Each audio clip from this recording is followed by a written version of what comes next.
S mister Vijay, position is very critical. இந்த ஆபரேஷன்ல தாயை காப்பாற்ற முடியுமா இல்ல குழந்தையை காப்பாற்ற முடியுமான்னு சொல்ல முடியாது. எனிவே யாரையாவது ஒருத்தரை காப்பாற்ற ட்ரை பண்றோம், பட் முடிவு பண்ண முடியாது. Doctor, I'm sorry Vijay. Mister Vijay, yes, எதுக்கும் இந்த ஆபரேஷனுக்கு முன்னால உங்க ஒய்ஃபை 4 வார்த்தை ஆறுதல சொன்னா நல்லா இருக்கும்.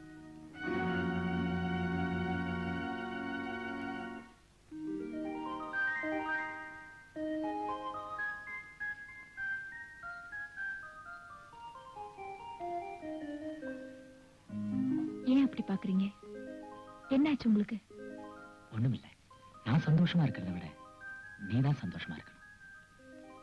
நீ என்ன வேணும்னாலும் வேண்டிக்கோ, நான் நிச்சயமா செய்யறேன். என்ன வேணும்னாலும் வேண்டிக்கலாமா? என்ன வேண்டாலும் வேண்டிக்கோ, நிச்சயம் செய்யறேன். இப்பவாவது சாமி இருக்குன்னு ஒத்துக்கிறீங்களா? இப்பதாங்க மனசுக்கு சந்தோஷமா இருக்கு. ஐயோ சரசு, ஐயோ சரசு, ஐயோ அம்மா, ஐயோ டாக்டர். எல்லா டாக்டர்களும் ஆபரேஷன் பண்ணணும்னு முடிவான ஒரு கேஸ் வித்தவுட் சிசரியன் குழந்தை பிறந்திருக்குன்னா அது கடவுளோட செயல் தான். படிச்ச டாக்டர் நீங்களுமா கடவுளை நம்புறீங்க? Why not? ஓகே, எப்படியோ எல்லாம் நல்லபடியா முடிஞ்சது. அது போதும். தேங்க்யூ. ஏன் குருசாமி, குழந்தை பிறந்தா அவரு பக்தராயிட்டாரா?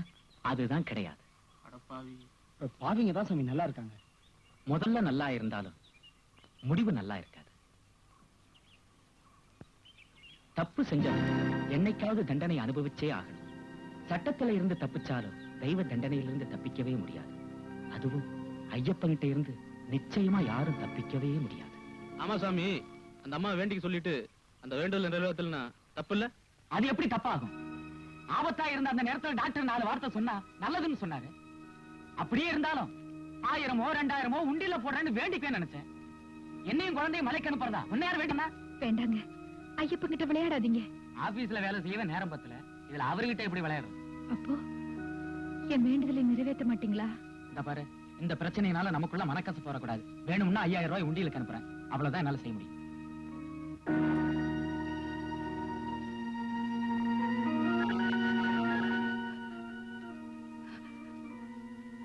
ஐயப்பா, குழந்தை பிறந்த 5 வருஷமா உன் சன்னதிக்கு வர்ற நிலையை என் புருஷனுக்கு ஏற்படுத்துன்னு உன்னை நான் வணங்காத நாள் இல்ல.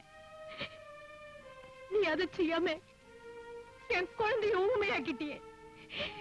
தெய்வம் இல்லைங்கிற என் புருஷன் இன்னும் 1 வாரத்துல மாலை போட்டு உன் சன்னதிக்கு வர்ற சூழ்நிலையை நீ உருவாக்கல. இனிமே நான் உன்னை வணங்க போறதில்ல. நினைச்சேன் இங்கதான் இருப்பேன். இல்லாத ஒரு தெய்வத்துக்கிட்ட ஏன்டா இப்படி புலம்பிக்கிட்டு இருக்கியோ? இப்படி பேசுறீங்க. நீங்க என் வேண்டுதலை நிறைவேற்றாம இருந்ததுனால நம்ம குழந்தை ஊமையானது போதாதா? ஓஹோ, உன் வேண்டுதலை நிறைவேற்றாம போனதுனாலதான் நம்ம குழந்தை ஊமை ஆயிடுச்சா? ஆமா, நம்ம குழந்தை ஊமையாவதுக்கு நீங்க தான் காரணம். நான் சபரிமலைக்கு போயிட்டு வந்துட்டா நம்ம குழந்தைக்கு பேச்சு வந்துடும் இல்ல? நிச்சயமா வந்துடும். நமக்குள்ள இருக்கிற இந்த ஒரே மனவேற்றம் மாறணுங்கிறதுக்காக நான் உன் வழிக்கே வர்றேன் சரசு. நான் மலைக்கு போறதா முடிவு பண்ணிட்டேன். ஐயப்பா, என் வேண்டுதலை நிறைவேற்றிட்டேன். ரைட். நான் சபரிமலைக்கு போறதா இருந்தா ஒரு நிபந்தனை. நான் மலைக்கு போயிட்டு வந்துட்டா நம்ம குழந்தைக்கு பேச்சு வந்துடும், நீ நம்புற இல்ல? நிச்சயமா நம்புறேன். நான் போயிட்டு வந்த பிறகு குழந்தைக்கு பேச்சு வரலன்னா? நிச்சயமா வந்துடும். அது ஓ நம்பிக்கை. வரலன்னா முன்னரே ஆரம்பிச்ச நீங்களே என்ன செய்யணும்னு முடிவே சொல்லிடுங்க. இங்க இருக்கிற சாமி படத்தை எல்லாம் தலையை சுத்தி வீட்டை விட்டு வெளியில ஏறிடும். இதுக்கு நீ சம்மதிச்சா நான் சபரிமலைக்கு போறேன்.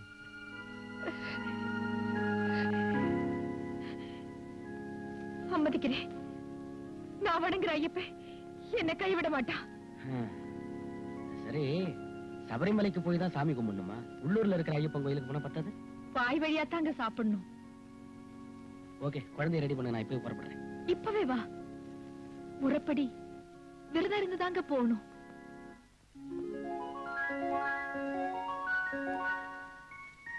மாலை போட்டு வெட்டி கட்டி வேஷம் போட்டு தான் போகணுமா? இல்லன்னா அந்த பகவான் ஏத்துக்க மாட்டாரோ? சரி சரி போடு.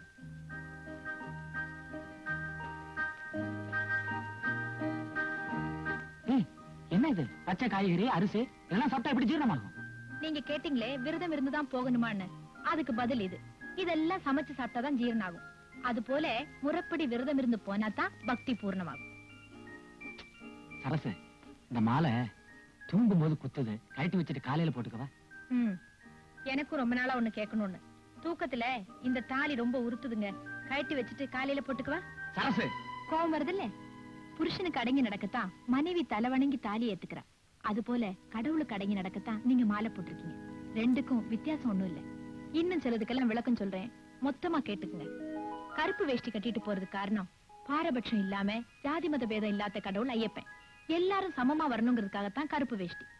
அது மட்டும் இல்ல, வீட்டு விலக்கான பெண்கள் உங்களை பார்த்தா மறைஞ்சுக்கிறதுக்காகத்தான் கருப்பு வேஷ்டி. போறோம் போறோம் காலட்சேபம். இதெல்லாம் சாமியை நம்புறவங்கிட்ட போய் சொல்லு. ரோட்ல போற எல்லாரும் சாமி சாமின்னு கும்பிடுறாங்க. மனுஷன் கும்பிடுறது மனசுக்கு எவ்வளவு சந்தோஷமா இருக்குன்னு சொன்னேன். இது எல்லாமே நான் சாமி கிட்ட ஐக்கியமாய் சொன்னதா நினைச்சுக்கிட்டியா? உன் எண்ணத்தை மாத்திக்க. விஞ்ஞான முறைப்படி 65 நாள் தப்பு பண்ணாம இருந்தா ஹெல்த்துக்கு நல்லது. ஒரு ஓவர் ஆயிலிங் பண்ண மாதிரி. இத நான் மனசுல வச்சுக்கிட்டு விரதத்தை கடைபிடிச்சேன்னு தவிர சாமியை நம்பிக்கிட்டு இல்ல. எப்படா மலைக்கு போயிட்டு வந்து இந்த படத்தெல்லாம் தூக்கி எறிவன்னு காத்துக்கிட்டு இருக்கேன்.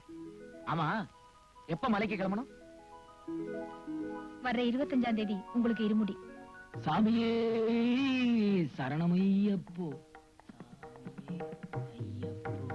கட்டன் கட்டி சபரிமலைக்கு சாமியே ஐயப்போ, சாமியே ஐயப்போ, சாமி சரணம் ஐயப்ப சரணம், சாமி சரணம் ஐயப்ப சரணம். இப்பவாவது சாமி இல்லைங்கிறத ஒத்துக்கிறியா? நீதான் பைத்தியக்காரன்னு நினைச்சேன். அந்த கோயிலுக்கு போனதுக்கு அப்புறம் தான் உன்ன மாதிரி லட்சக்கணக்கா பைத்தியக்காரங்க இருக்காங்கன்னு புரிஞ்சுக்கிட்டேன். இனிமே நீ அழுது பிரயோஜனம் இல்லை. மலைக்கு போயிட்டு வந்தா குழந்தைக்கு பேச்சு வந்துடும் சொன்னேன், வரல. நீ தோத்துட்ட, நான் ஜெயிச்சுட்டேன். இந்த படத்தை எல்லாம் நீ தூக்கி எறியறியா இல்ல நான் தூக்கி எறியவா? உனக்கு மனசு வர. இவ்வளவு நாள் நம்ம வீட்டுல இருந்த குழப்பத்தை நானே தூக்கி எறிகிறேன். ஐயப்பா, ஐயப்பா, உன்னை நம்புறேன். என்ன அவமானப்படுத்திட்டியே, என்ன அவமானப்படுத்திட்டியே. ஐயோ அப்பா, என்னங்க என்னாச்சுங்க? கையில ஏதோ ஒரு வலி. ஐயப்பா, என்னப்பா வலிக்குதா? நீ பேசுன? நான் தான் பேசுறேன்.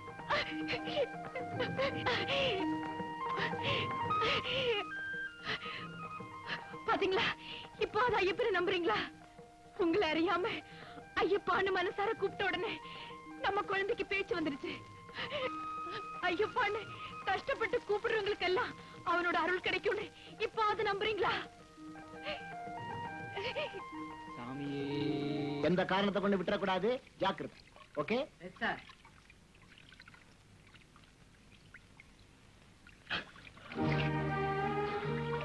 எப்படி ஜெயில இருந்தாலாவது நேரத்துக்கு கூப்பிட்டு சாப்பாடை போட்டிருப்பாங்க. மாமியார் வீட்டு சோத்த மதிக்காம வந்தா இப்படித்தான் அவதிப்படணும். என்னடா புலம்புற? பெரிய இவரு அவசியம் சொல்லணுமா? ஒண்ணும் இல்ல. பட்டாவே பசிக்குதுடா. எனக்கு தானே பசிக்குது. 2 மாட்டுக்கும் பசிக்குதான். நிச்சயமா நம்ம வயிற்றுக்கு ஏதாவது கிடைக்கும். நீ எவ்வளவு தூரம்டா போகணும்? அவனை கேளுங்க, அவனுக்கு தான் தெரியும். ஒருத்தன்டா உள்ள போகும்போது கூட பார்த்து பிடிங்கிட்டு போறான். வேற வேலை.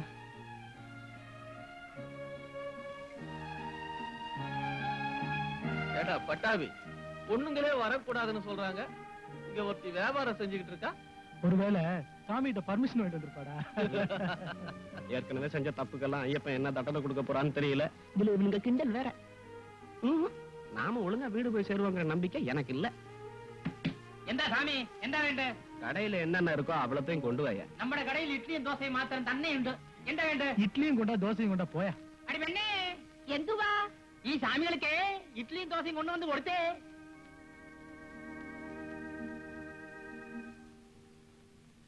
சாமிகளே இலை தாழ்த்தான்னு இருக்கணும். போனில் എന്താ மாலையிட்டு சாமிகள் என்ற ஒரு நோட்டம்.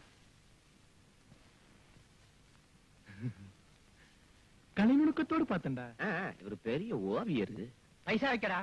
சாமி என்கிட்ட இதுக்கு மேல பணம் இல்ல சாமி. பைசா வைக்கானா வரைஞ்சேன். சாமி எல்லா கடையிலயும் விக்கிற விலைதான் இங்கேயும் இருக்குன்னு நினைச்சு தெரியாம சாப்பிட்டுட்டேன் சாமி. நீ நினைச்சு சாப்பிட்டாச்சுன்னா ஞான் எந்த செய்யும்? மரியாதைக்கு 1 ரூபாயை வச்சுட்டு புறத்திறங்கணும். சாமி என் கூட வந்தவங்க எல்லாம் முன்னாடி போயிட்டாங்க. என்கிட்ட இந்த 2 ரூபாய் தான் இருக்கு. மிச்ச பணம் எல்லாம் அவங்க கிட்ட இருக்கு.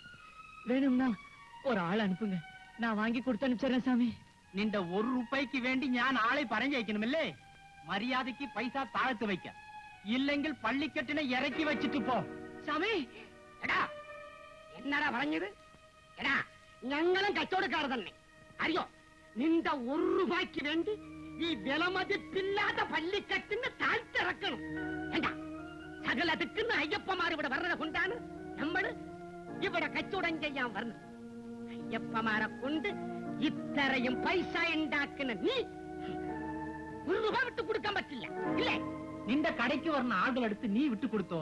ഞാൻ വിടില്ല. എനിക്ക് പൈസ വരണം. ഇല്ലെങ്കിൽ പള്ളിക്കെട്ടിനെ താഴെ തിറക്കണം.